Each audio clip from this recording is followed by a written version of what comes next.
उपरोक्त कथा सुनने के पश्चात श्री सुखदेव जी बोले, हे राजा परीक्षित, भक्त प्रहलाद का चरित्र सुनकर तुम्हारे दादा धर्मराज युधिष्ठिर अत्यंत प्रसन्न होकर नारद जी से पूछने लगे, हे देवर्षि, आप कृपा करके चारों वर्णों सहित चारों आश्रमों की कथा सुनाइए। तब देवर्षि जी बोले, हे युधिष्ठिर, भगवान नर नारायण अपने अंशों से अवतार ग्रहण कर बद्रिका आश्रम में तप कर रहे हैं। उन्हीं के मुख से मैंने सनातन धर्म की कथा सुनी, वही मैं तुम्हें सुनाता हूँ। ब्राह्मण को प्रतिदिन वेद शास्त्रों का अध्ययन करना चाहिए तथा भगवत चर्चा करते हुए दूसरों को विद्या प्रदान करनी चाहिए। स्वयं यज्ञ करे और दूसरों से भी यज्ञ कराए। दान लेना और देना ब्राह्मण धर्म कहा गया है। क्षत्रिय वर्ण के अनुसार साधु संतों एवं ऋषि मुनियों की सेवा करें, वेदाध्ययन करें, शूरवीर एवं धर्मात्मा बने और सदैव अपनी इंद्रियों को वश में रखें। भोग विलास में कदापि लिप्त न हो।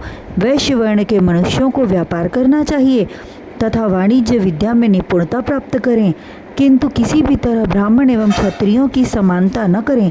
और शूद्रों को चाहिए कि वे ब्राह्मण, क्षत्रिय आदि तीनों वर्णों की सेवा भक्ति भाव से करें। शूद्र को वेद मंत्र द्वारा हवन करना वर्जित है। ब्राह्मणों को देवतुल्य स्थान प्राप्त है, इसलिए उनसे सेवा लेना वर्जित है। यदि कोई महान द्रोणाचार्य का उदाहरण प्रस्तुत करके कहे कि उन्होंने दुर्योधन के पास नौकरी क्यों की, तो इसका कारण यह है कि बाल्यकाल में उनका पुत्र अश्वत्थामा एक बार किसी बालक को दूध पीते देखकर दूध के लिए रोने लगा। तब द्रोणाचार्य जी ने सफ़ेद खड़िया मिट्टी घोलकर उसे दिया, जिसे दूध समझकर अश्वत्थामा पी गया। यह देखकर द्रोणाचार्य जी को बहुत ग्लानि हुई। इसी कारण वे दुर्योधन के पास गए, किंतु वेतन स्वरूप कभी कुछ न लिया। नारद जी बोले, हे युधिष्ठिर, अब तक मैंने चारों वर्णों का धर्म सहित वर्णन किया। स्त्री धर्म का वर्णन भी अत्यंत महत्वपूर्ण है। आप ध्यानपूर्वक सुने। स्त्रियों के धर्मानुसार उन्हें सदैव पति को देवता एवं भगवान समझकर पूजना चाहिए और उनकी आज्ञा का पालन करना चाहिए। कुटुंब के वृद्ध जनों की शुद्ध मन से सेवा करके आशीर्वाद प्राप्त करें।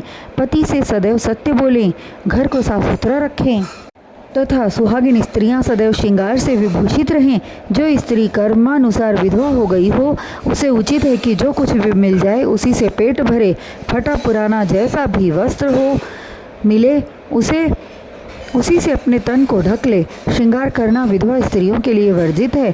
चोरी आदि कुकर्मों से चारों वर्णों का दूर रहना चाहिए तथा रजस्वला स्त्री से प्रसंग न करें।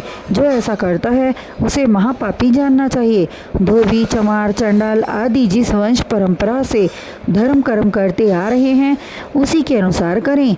इसके विरुद्ध कार्य करना अधर्म है।